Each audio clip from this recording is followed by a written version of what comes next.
I'm your morning witch, and today is Thursday, March 6th. Okay, so sorry. That was bothering me. It was just like the tiniest hair open. I can't stand that. Okay, so my previous content this week has made me think about / realize the fact that when you talk about magical dolls, most people think of one thing, maybe two. Most people, if they think about a doll used in a witchcraft purpose, they think of voodoo doll. 100%, hands down. A lot of people have been making jokes to me as I've been making my puppets, saying, oh, we're making voodoo dolls now, except like I don't practice voodoo. It's not a gree-gree. It's a puppet.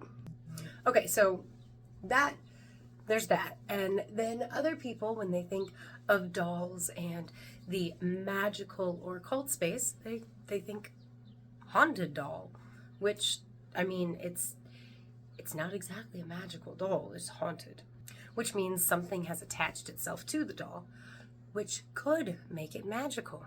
It's like, if you think about it, yesterday we learned about the Minkisi, which is a doll-like figure or a wooden figure carved to look like a person that is created so that a magical person can house a spirit from a formerly living individual into this tool. So the Minkisi could be viewed as a haunted doll / I guess someone could use a haunted doll in the same manner that a Minkisi is used, right? You know, just like I said yesterday, there's probably more than just 3 different and multiple different names for a puppet, like a Mommet or a Poppy. I can't view Wednesday's video if you want the whole list of different names for puppets, because I don't remember off the top of my head.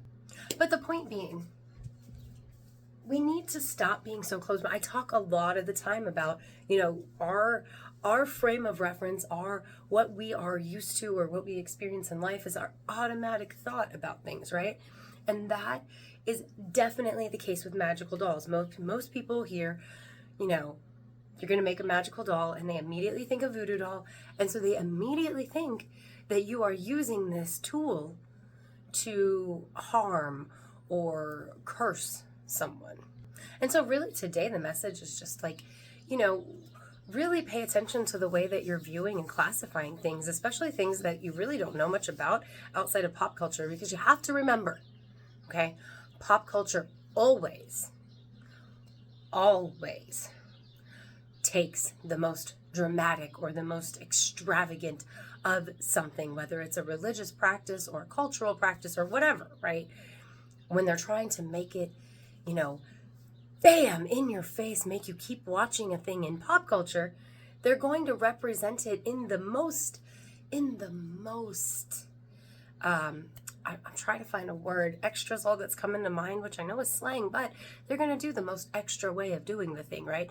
So no one's going to present a magical doll that a mother makes for their daughter, like in Vasilisa the Beautiful, which is a Russian folktale about a magic doll that a mother gives her daughter when she's dying, so the doll can take care of her daughter because she's dying. You know what I mean? Like, there are good ways of using magical dolls, not just through cursing. And that applies to voodoo dolls as well. So instead of prejudging something because you think magical doll means cursing a person, let's look outside that box. Let's not box things in.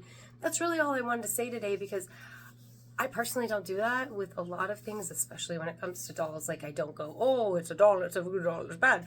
But that's been my experience right now with working with puppets.